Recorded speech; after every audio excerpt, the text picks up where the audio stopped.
आर्थिक दर्शन की बात करें। देखो, गांधी जी आधुनिक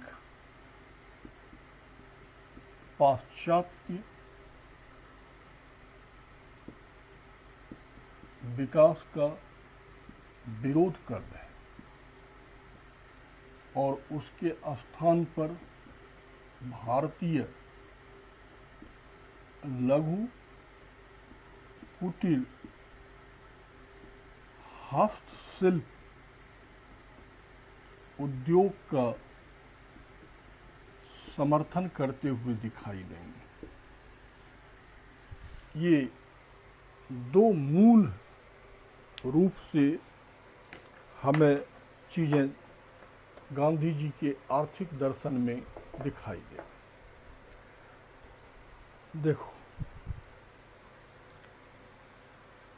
ये दर्शन भी हमें गांधी जी की पुस्तक हिंद स्वराज से ही प्राप्त होता है। उन्होंने स्पष्ट लिखा है, बेटा ध्यान देना, क्या लिखा है कि हमारा वास्तविक शत्रु अंग्रेजों का राजनीतिक नियंत्रण नहीं है।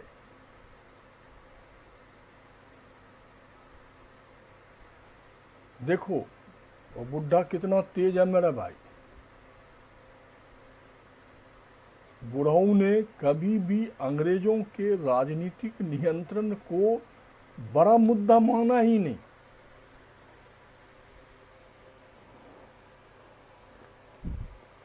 उनका मानना है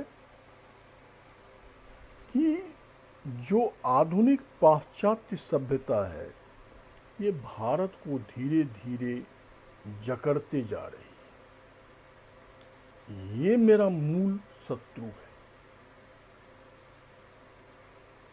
वो अपनी बात को आगे बढ़ाते हैं कि उनकी धारणा थी कि जो भारतीय पाश्चात्य शिक्षा से शिक्षित हुए, जैसे बैरिस्टर, डॉक्टर, अध्यापक, पूंजीपति, उन्होंने पाश्चात्य संस्कृति को, तौर तरीकों को, आचरण शिष्टाचार को फैलाकर भारत को बर्बाद कर दिया। सही बात है बेटा, भारत को बर्बाद गांव में रहने वाले किसानों ने, मजदूरों ने, श्रमिकों ने नहीं किया, हम और तुम जैसे पढ़े लिखे लोग का। वो अपने को राम राम बाबूजी कहते, अपने हंसी लगता है यार, अभी तक ये गुड मॉर्निंग बोलना नहीं सीखा है। अब मर जाए यार, मर जाओ।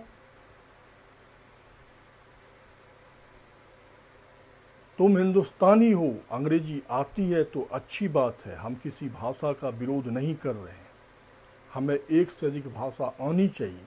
लेकिन यदि तुम्हें मेरे भाई हिंदी नहीं आती है ना, तो हमारे मुखर्जी नगर वाले नेहरू बिहार में एक बड़ी नाला बहती है, आ जाना, कूद के आत्महत्या कर लेना, रवि भी नहीं बचाएगा। हंस रहा है, एक बार ये भी कूदा था, 10वीं में फेल हो गया था, हम निकाल दिए थे, समझे ना। वो धोती पहन लेता है, महिलाएं साड़ी पहन लेती, अरे हाँ, और अपन फटी जींस पहन लेते हैं। तुम लोग पहनते हो फटा जींस? तो फटा जींस पहन के क्या क्या दिखा के अपने आप को क्या मानते हो? शर्म नहीं लगती? ये आप संस्कृति फैला रहे हो। और धोती पहनने वाले पे हंसते हो, साड़ी पहनने वाली महिला पे हंसते हो। हंसो, बर्बाद तो हो ही गए। वही गांधी जी का है।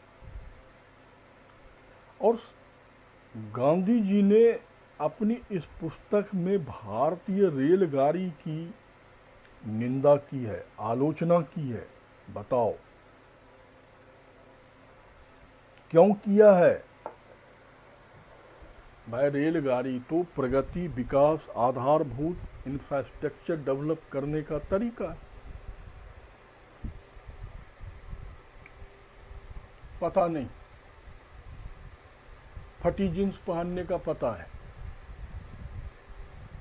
बिना बांह वाली कमीज पहनने का पता है। अरे यार वहां मिलता है फटी, टैंक रोड में फटी जींस मिलता है 200-500 रुपये में। अच्छी चीज थोड़े पता हो।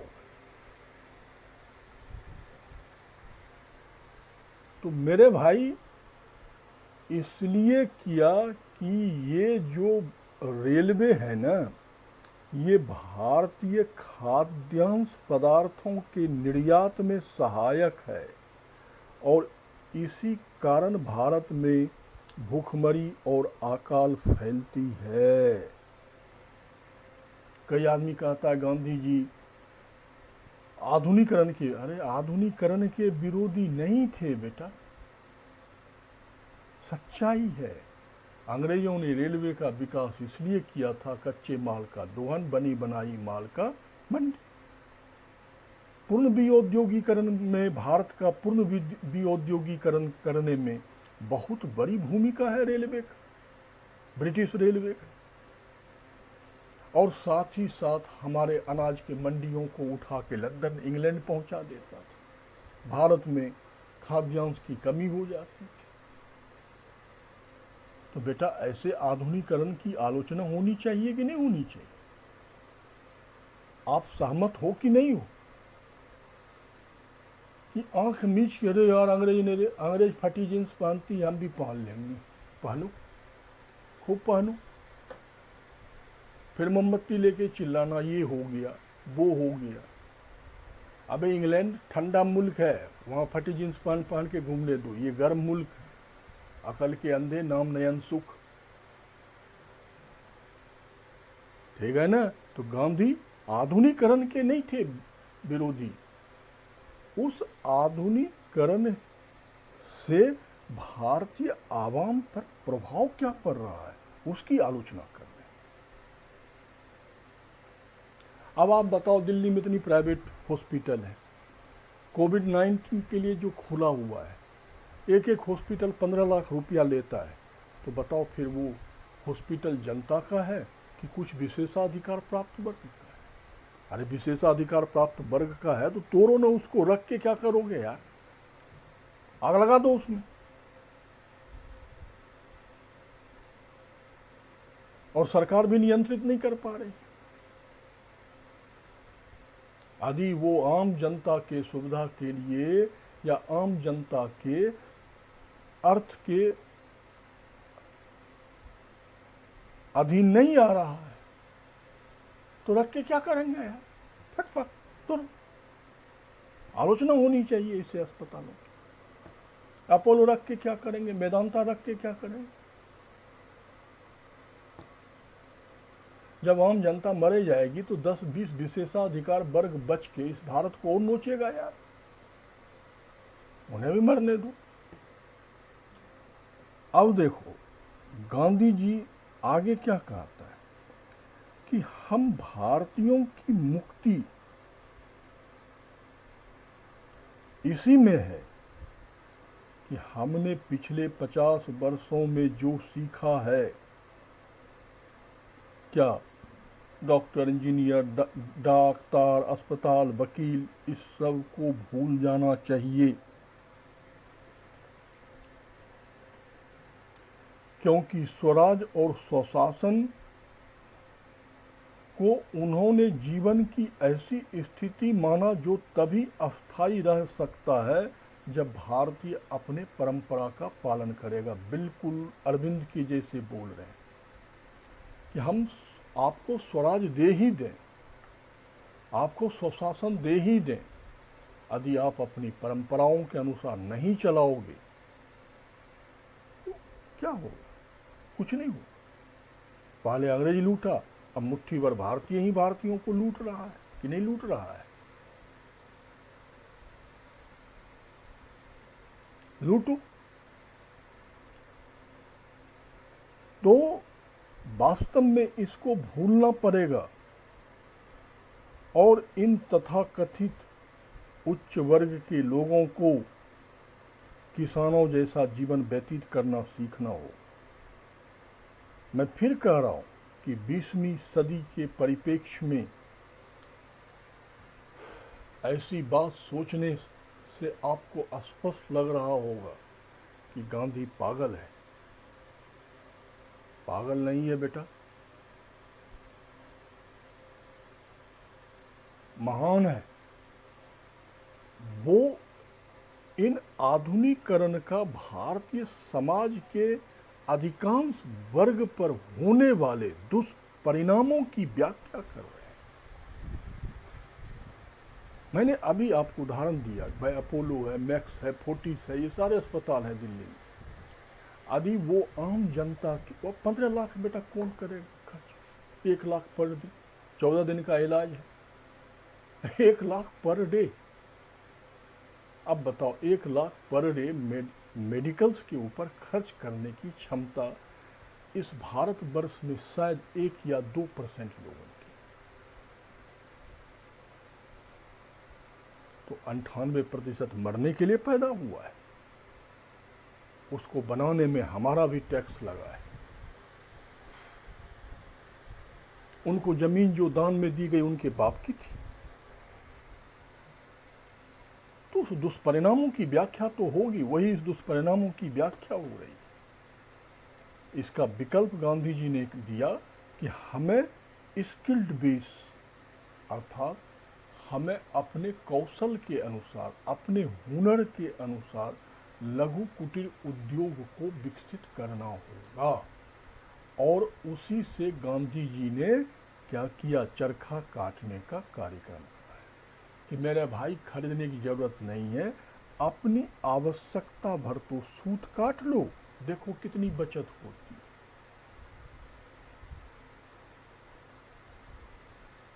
गांधी जी का खादी ग्रामोद्योग कार्यक्रम